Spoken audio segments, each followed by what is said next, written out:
Hello all and welcome to a brand new daily show, The Big Story, where we discuss the hottest topics of the day right here in the heart of the newsroom. My name is Haryanto and I'm coming to you live from the Straits Times. And of course, we are streaming on Facebook and YouTube, so be sure to hit the like button, comment and share. While you're at it as well, ensure that you also hit the bell so that you will be alerted to our videos.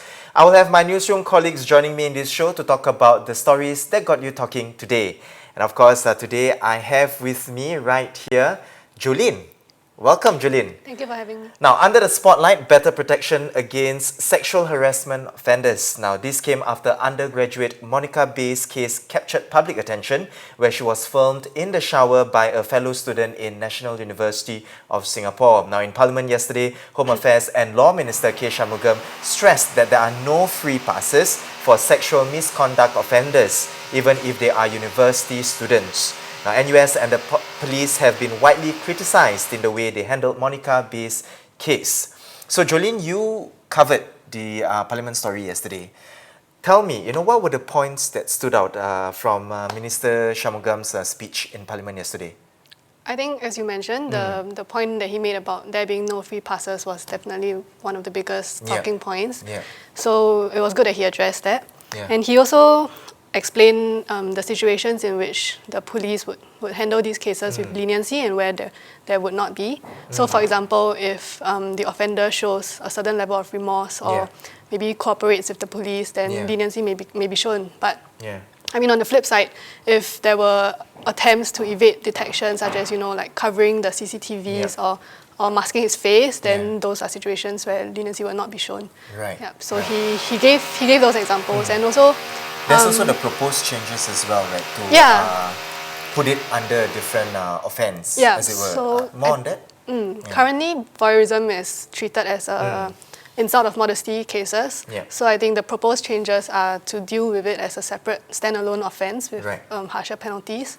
And this is to deal with emerging crimes such as voyeurism or even taking upskirt photos, crimes that are to do with technology. And Jolene, Mr. Shanmugam also made reference to some stats disclosed by Education Minister Ong Ye Kung.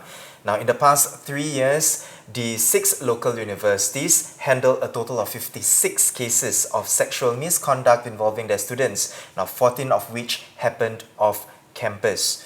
So what are the universities now going to do moving forward to tackle with this issue?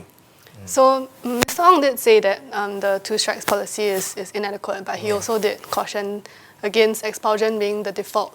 So in terms of what the universities are doing, for NUS case, the review committee has shifted forward its timeline. So they were supposed to give recommendations by August when the new academic year starts, but it's been shifted forward to end of this month or maybe even next month. Right. And on that note as well, Minister Ong also touched on the issue of public overreaction, especially in the light of how personal details of the offender in the recent NUS case had been dug up online.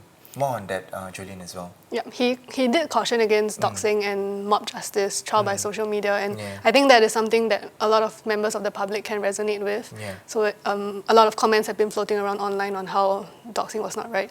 But so even Monica herself has stepped up, right, Yeah. to say that, stop this online bullying against the perpetrator. Yeah, I think she posted that in a recent Instagram post. Yeah, and she also did mention to me before that when this whole thing blew up, she had also been quite worried, and she had checked in with his friends and family to make sure that he's okay, since they knew each other beforehand. Right. And Juliet, interesting, because you mentioned that she spoke to you. Now, for those of you, of course, who are watching us live from wherever you are, Julian right here actually had an exclusive interview with Monica, and you are the first person to have actually interviewed her after the whole saga came to light, correct? Tell us, how was the interview like? How was Monica like? Yeah, so we managed to catch her when she was back in Singapore. She flew back just for the town hall that NUS held on this. And we had about 2 hours with her, and she chose a quiet place on campus to do the video interview and also the interview with us. So we talked about quite a fair bit. She shared with us her motivations on posting the post on social media. Basically, it was because she felt that her voice was not acknowledged and that her voice was not being heard, basically. And she wanted to let her friends and family know about what happened to her. So that was one of the main motivations why she made those posts. And she also talked about what she wanted to achieve. Yeah. So like Minister Ong said, she cautioned against doxing and trial by social media. So she did emphasize that she was not out to get her case reopened or to get revenge on him. Yeah. Right. And of course, we have a short clip of the interview that Jolene had with Monica. Have a look. It's not about getting revenge. It's not about seeing him suffer and seeing him getting him expelled, taking away his education. The point is that I don't feel safe as a victim. I am someone who just walked into a toilet to take a shower, and from that day onwards, my life was changed. I never wanted any of this. And the fact that I did this the way that I did, I still stand by the way I did it. There you have it. Now, of course, for the full video, you can head on to straitstimes.com to check out the full video as well. So, Juliet, anything else that you've got from this saga right here? Yeah. Right. So I think that we're off to a good start. So during the town hall, Monica did share that she had proposed a special office to be set up for victim care and support. And in response, NUS did say that they would be setting up a victim care unit to provide resources and staff on hand to help these victims. So yeah, I think that's a good start, and I look forward to seeing what changes lie in store. And of course for the other universities as well, that's right? All 6 universities. Now, again, thank you so much, Jolene, for coming on board today. Now, for more stories on the Monica Baey saga and of course whatever that's gone down in Parliament yesterday, do visit our website at www.straitstimes.com. Thank you, Jolene. Thank you. And moving on to our second segment, with higher spending power, the temptation to splurge is quite hard to resist.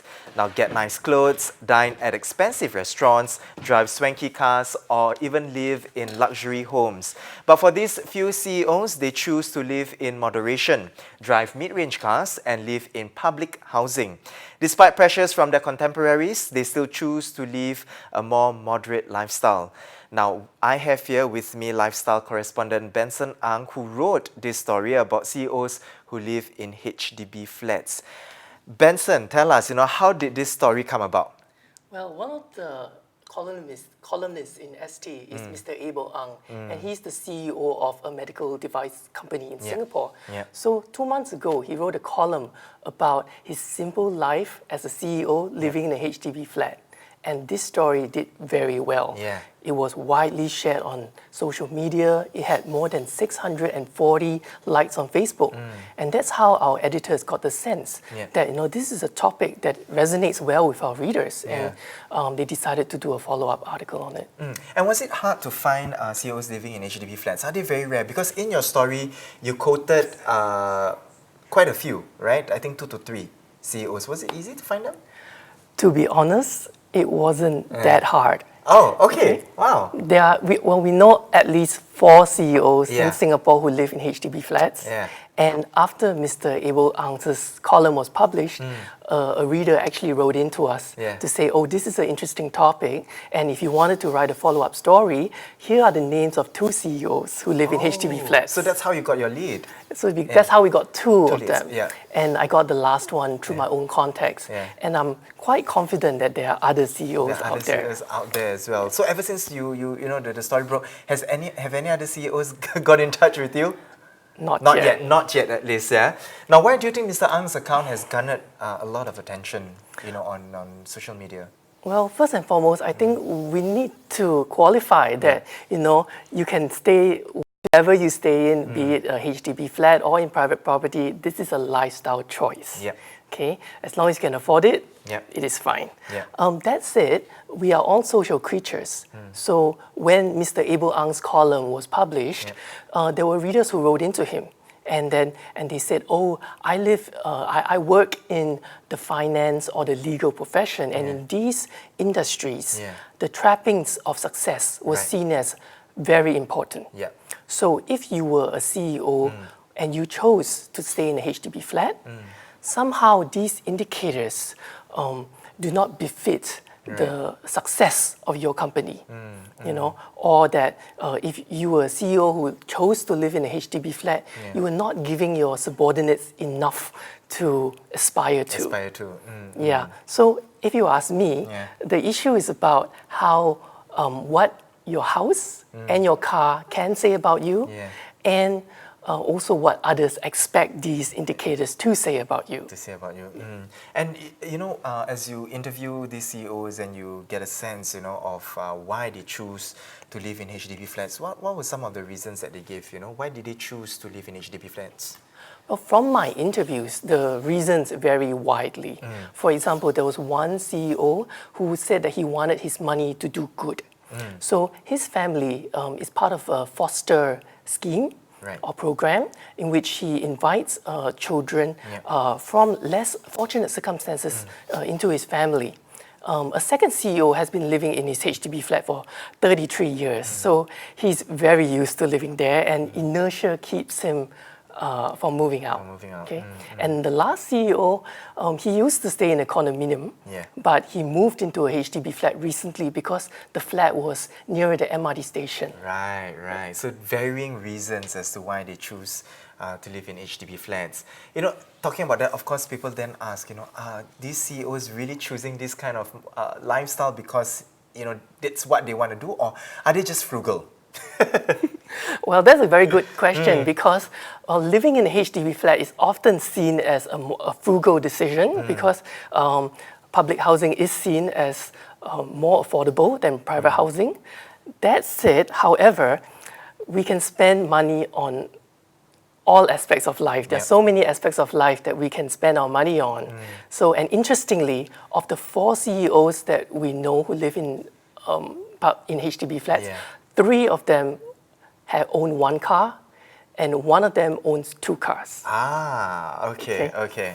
So are they really frugal? I think that's up for debate. Up for debate, right? Definitely. Now, of course, to know and to read more on the story that Benson has written, you can head on to www.straitstimes.com.